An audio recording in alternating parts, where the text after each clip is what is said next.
Bonjour à toutes et à tous et bienvenue dans le récap de la seconde semaine de LCK. Les équipes ont commencé à prendre leur marque et on peut noter les premières tendances. Du côté positif, nous avons Leaf Sandbox qui est désormais en série de 3 victoires, bien qu'il gagne systématiquement en Game 3.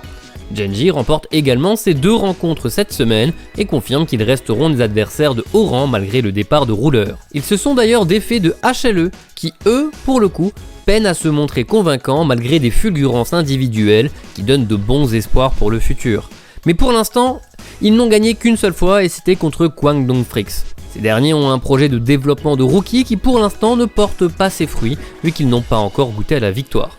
En même temps, ils ont dû affronter l'ogre T1 qui est toujours invaincu après avoir remporté le match de la semaine contre D+ Kia. Les deux équipes arrivaient très en forme dans ce duel au sommet et le niveau a logiquement été au rendez-vous.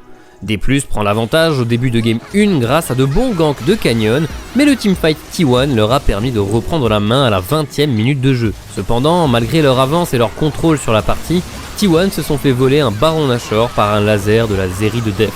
Les conséquences sont dramatiques car ils perdent la game quelques minutes plus tard.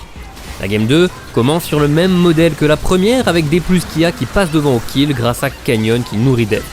Mais économiquement, T1 tient le coup grâce à un meilleur farm et une meilleure gestion de la carte. D+ démarre alors un Baron Nashor dans un call un peu désespéré qui sera violemment sanctionné par T1 par un vol d'honneur et un ace immédiat. De ce fait, nous allons en game 3 et là, Keria nous sort une dinguerie dont il a le secret. Après avoir joué Caitlyn support quelques jours plus tôt, il pique Kalista pour accompagner le Draven de Gumayusi. L'action se concentre logiquement au bot pour faire fonctionner ce duo, mais c'est le Kassadin de Faker qui en tire le plus profit. Guma et Keria tueront tout de même Deft et Caitlyn en 2v2 un peu plus tard, mais c'est surtout l'horloge Kassadin qui gagnera cette game pour le 4-0 de T1. Notre MVP de la semaine ira pour le jungler des Leaf Sandbox, Wheeler.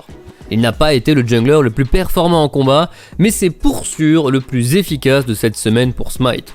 En game 1 face à Katie, il parvient à voler 2 dragons des nuages, un Baron Nashor et un Ancestral, et en game 2 face au Brion, il vole le dragon Ancestral qui leur permet de gagner la game, puis le BO pour une semaine en 2-0. Cette fois, le clutch est récompensé et nous verrons bien s'il peut continuer sur cette voie pour les prochaines semaines. Son équipe est actuellement en haut du classement, aux côtés de Gen.G et D+, juste derrière T1 seul sur le trône. Guangdong Freaks ferme la marche, toujours à la recherche de leur premier succès. Pour cette semaine 3, la LCK vous offre une nouvelle fois un florilège de matchs bien gratinés. Mercredi, Gen.G contre D+ Kia. Jeudi, T1 contre HLE. C'est peut-être contre le plus gros adversaire que ces champions du monde vont se réveiller. Et vendredi, Leaf Sandbox contre Gen.G pour rester dans le haut du classement. De quoi bien manger tous les matins à partir de 9h la semaine et 7h le week-end, bien sûr sur OTP.